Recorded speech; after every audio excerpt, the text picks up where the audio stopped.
Hey guys, happy Friday.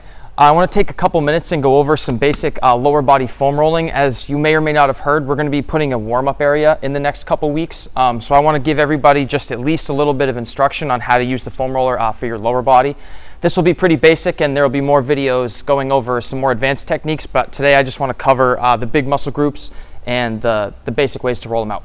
So 2 rules of thumb. First off, never roll over a joint. So if I'm going to be rolling out my quad, I want to draw a little invisible angry red line above my knee and then right above my hip. Don't go past that point. So there's no purpose to rolling over a joint. You don't get anything out of it. You don't gain any mobility. So don't roll over your hip.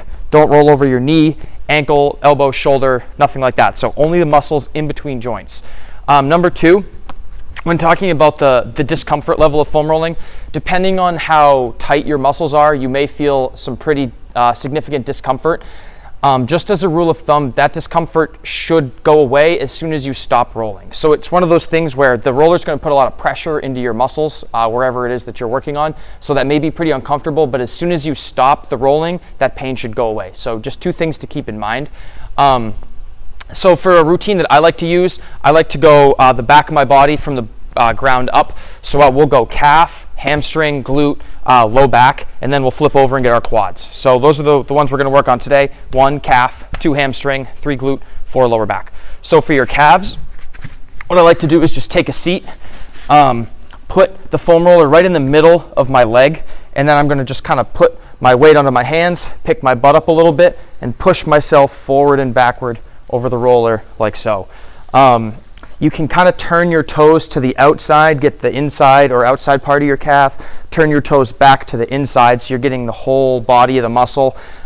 This should put a little bit of pressure in there. If you want to get more pressure, you feel like you're not getting anything out of it, you can cross your legs. This is going to put additional pressure into the bottom calf, so the one that's actually on the roller, and then do the same type of thing. So just rolling from your ankle to right below your knee, kind of work your foot in and out, nice and slow and steady. Maybe spend about 30 seconds on each calf.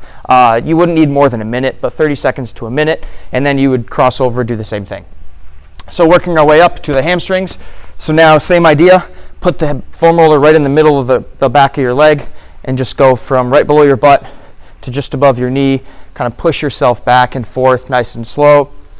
Same principle for the calf. I like to cross one leg over. Your hamstrings are pretty thick muscles, so you want to get a little more pressure. So I'll put my top leg crossed over my bottom leg, dig that bottom leg into the foam roller. Again, 30 seconds or so, and then cross the other leg over. Same thing, kind of working out that hamstring. Moving up the chain, we're going to go to the glute. So 2 ways you can do your glute.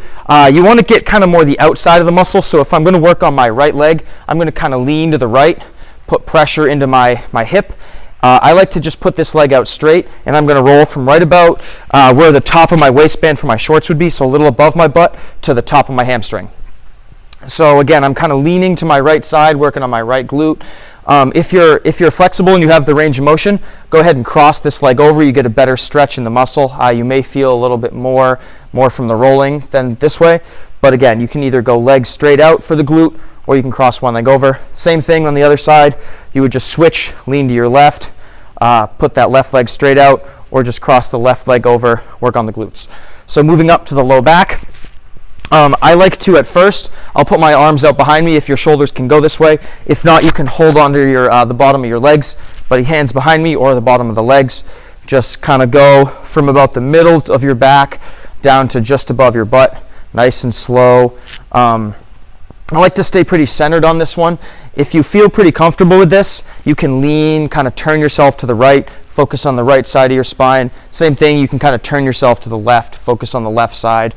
If you're pretty flexible and you feel comfortable with this, you can put your arms back over your head. This puts even more pressure on your low back. It may crack your back a little bit. This is a little bit more advanced. So this would be the equivalent of like stacking one leg for the calf or the hamstring. It puts a little more pressure into the back. So start with your back supported in one of these positions and then work your way up so your hands would go over your head. Finally, for the quads, we're going to flip over. So you're going to want to go both legs at once for this one. You'll go basically do a plank on the foam roller. So put the roller right in the middle of your thighs, lay right down onto a plank, and just push yourself forward and backward, right above your knees to just below your hips. Again, maybe a minute for this. You can focus on one leg, so you can turn yourself to the side, roll the IT band out. So this is going to be the side of your leg. This is probably going to be pretty tight.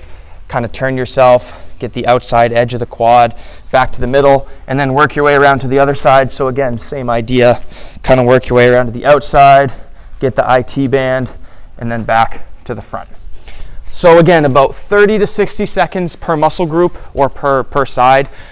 Never roll over any joints, and it may be pretty uncomfortable, but again, that discomfort should go away as soon as you hop off the roller.